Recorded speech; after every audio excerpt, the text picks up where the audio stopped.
I'm back. Yeah, I didn't know. Didn't know if I was going to come back. Um, after just that thing last time, I sort of thought, oh, I wasn't sure.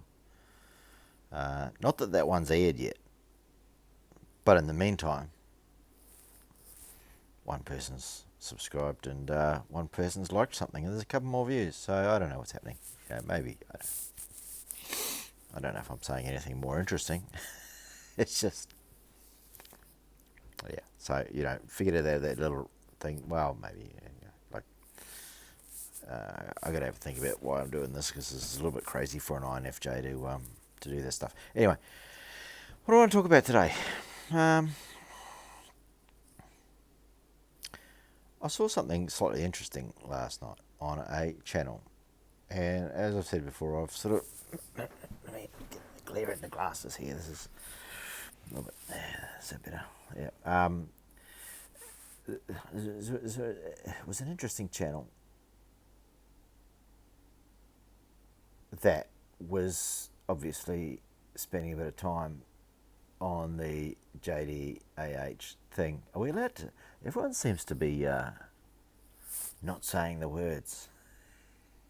Is this like the Rona where we're going to get cut off? Like what the hell? Freedom of speech. Hey, it's not there anymore. It isn't. Elon will fix it though. Will he? Will he really? I don't know. But the channel that I stumbled across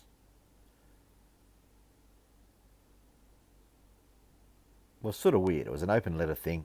You'll know who you are, and anyone that watches the latest social media fiasco. It's not a fiasco.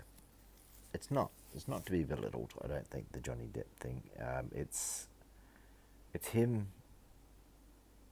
standing up for his reputation or trying to get his character back or standing up for people just being able to say stuff and the mob believes them and then they go and make all those little fires and find all the people that are witches and stick them on top.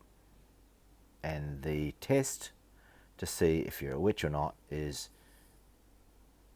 if you get put in the water and you float, you must be a witch, and if you sink and drown, you weren't. You know? That's the mentality of the mob. The dumbness. Anyway, I landed on this bird's channel and was slightly interested to see the open letter to AH thing. It's like it's a little bit just like this, talking at the thing, and it's like a lot of people hide behind all the graphics and the stock media and stuff like that, and they don't want to put their face on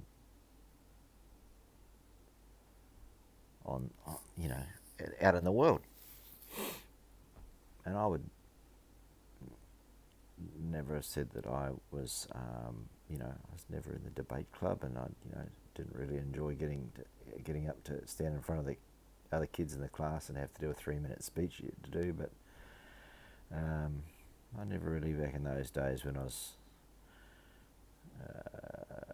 rehabilitating from my mother kidnapping us all at the age of 9. So my school life after that was just really not wanting to come out of shell and just sort of, going under the radar. A little bit on INFJ thing, I suppose, but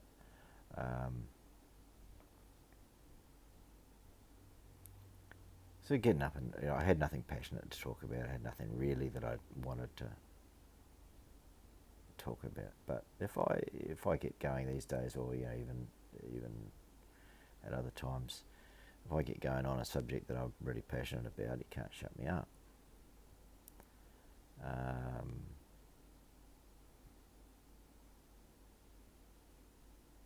And what I learned is once you get your level of confidence, and that's the confidence in yourself, where you just sort of don't care.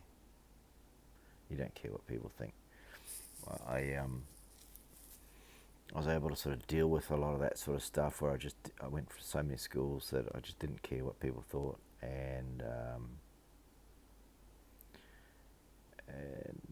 then I did an apprenticeship and I got a trade, and I was good at what I did. And then I went and did some other stuff. I went to do an engineering degree, and it's like I'd gone and done 4 or 5 years of a trade and some other stuff. You know, I took a year off after my trade, and in that year learned to fly helicopters and things like that.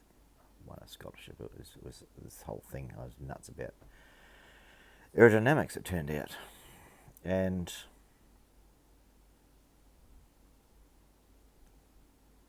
an aerodynamic, first time in the country, aerodynamic engineering started up at a institution, we'll call it. And it was advertised in the aviation magazines while I was away doing pilot training courses and stuff. And I'm 18 at this stage, 19, maybe 19. Must have been 19, at least, maybe even 20. And I decided to go back to school as such. So where I was going back to engineering school as such, engineering degree sort of stuff, the rest of the people in the class were straight out of school. And you had to get up in front of people and talk. It was Communications 101, it was called. I remember it was quite a good course. And people were nervous. And I remembered after getting up and doing my one, I just I didn't stand there, I just sort of leaned on a desk, comfortable as, and just talked about whatever the thing that I don't even know, I think I winged it. I don't know that I prepared too much. And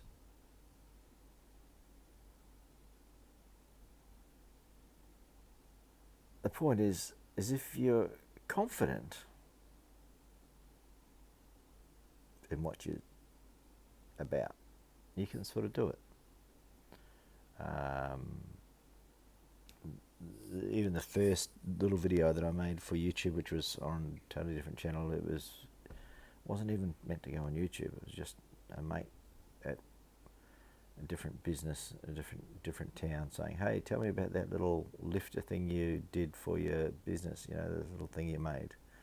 I said, "Oh, I'll send you a photo." I said, "Hang on, I'll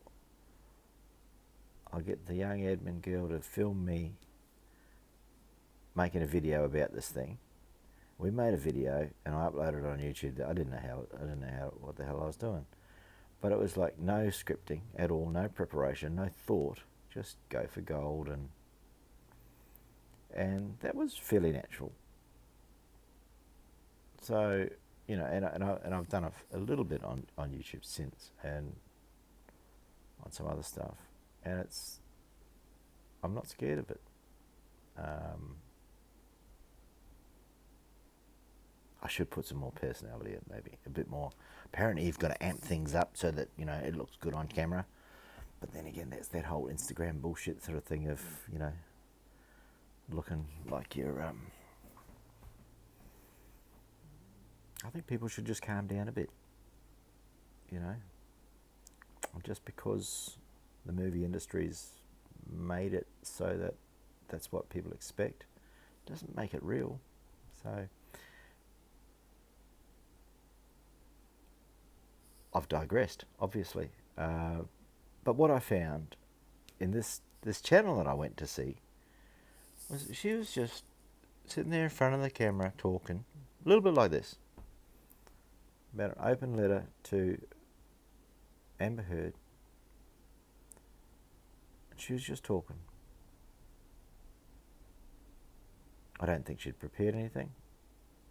I think she was calling from her conversations that she's had with other people in the recent past. She might have not quite had practice conversations, but she might have talked about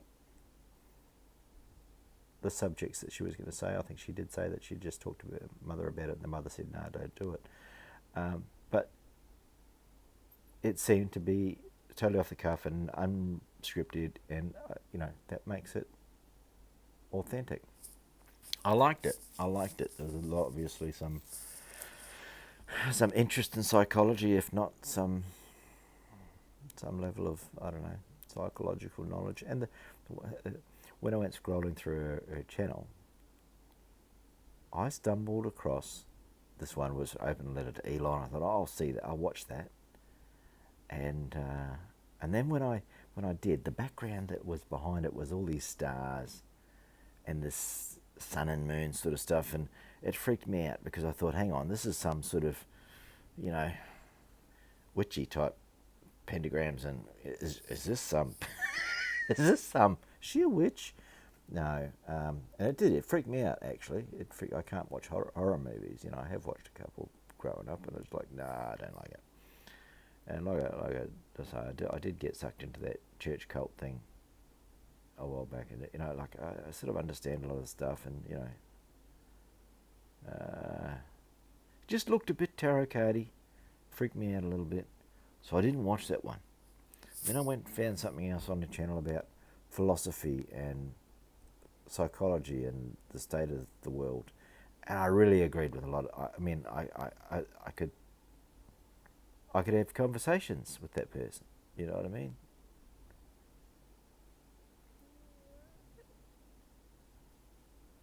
It's from a similar time frame to me and remembers the time before mobile phones and all that stuff.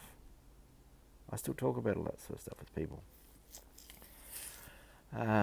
Maybe all of our generation do, nostalgically.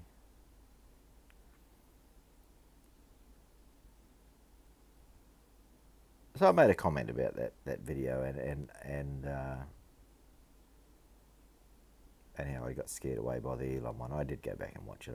I'm not a big Nancy Pants, so I just did go and watch it. So hang on, maybe she's not a witch. Got to give someone the benefit of the doubt. But I did. I liked what she was saying, and I liked the authenticity of how it came across and the delivery method. It's just how raw it seemed. So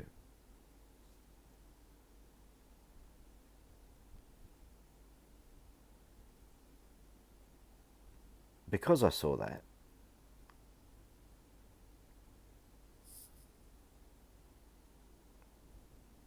not that she's an INFJ or anything. I don't know, but someone like that likes psychology and philosophy and stuff like that might be interested in looking into the background of a young INFJ that's sort of maybe come through a bit. Definitely not too broken, you know.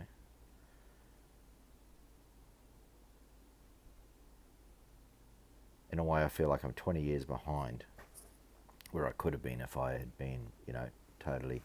But then I think it's the suffering. I've always said, even when I was 20, when I was 25, 30, all that, you know, all the way through, I don't regret a single minute of all the hardships that I've been through because it's made me a better person. I've never been worried about money. I've always been more worried about putting the input into myself, into growing myself, making myself better, or the people around me. I've always had the thing of everyone that knows me, even for a fleeting minute, that if they were asked on a lie detector test, you know, and if you lie, you disappear in a blaze of smoke. Has this person in any way helped your life? You know, what's the net benefit? You know, have they hurt you or have they helped you? You know, and even just by being mean to people, sometimes you can be helping them. You know, by telling them the truth. And I've always done the cruel to be kind thing with me younger brothers and stuff like that. Or I've just been a bully arsehole. But I think the intention was to make them a little bit harder and stronger than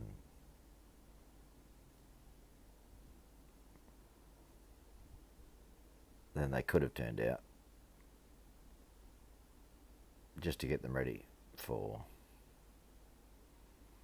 It's like, the mother birds do before they kick the little birds out of the nest. Make sure they can fly. Don't wrap them up and make sure their wings don't ever come out from their body. You harden them up a little bit so they can survive. Anyway, this episode is just to say, I think I'm going to keep doing it because I found that channel, and for some reason, in a way, she's doing something slightly similar. Like she was sort of saying, I might do a bit more of this philosophy stuff every 3 or 4 if you like it. Well, I do like it.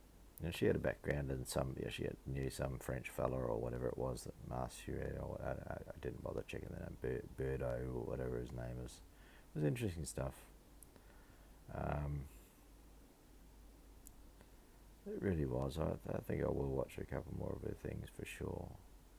I even subscribed. So that's usually a thing. I've got so many subscriptions, so I'm a bit careful about what I subscribe to now.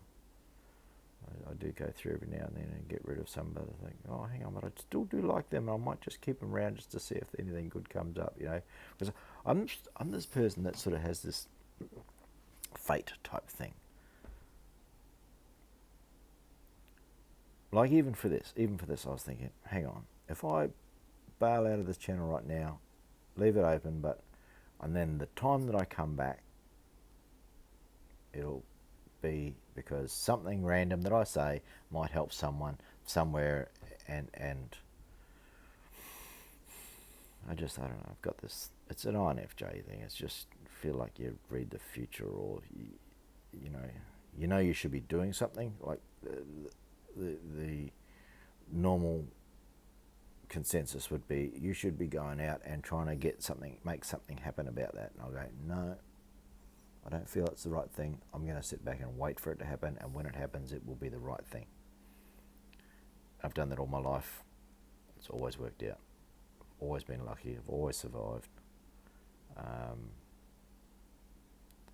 So, I don't know. I found this channel. It sort of G'd me out to put some more out there. I'm only putting this out there. I didn't really say much about myself here this time, but maybe it gives me a bit of a background of why I'm doing this, but maybe it's just rambling. But do feel free to comment and say, hey, you're just rambling, you're talking shit, like, I like this bit and this bit, but when you ramble about that, I don't like that, whatever. I don't care. It might change. I might, if,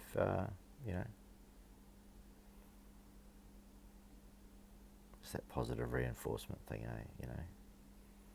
you pat a dog on the head for the things that they do well, and you don't do anything for the times that they do bad. I never really got that, I think people should understand that there's consequences. So I don't mind if you tell me, hey, that bit's shit. I don't like it when you do that. You can say that. That's fine. I might not agree, but I might take it on. I might just take it under advisement. Don't you love that term? That sounds like a cop out, doesn't it? But anyway, hey, thanks for watching. I'll come back. I will.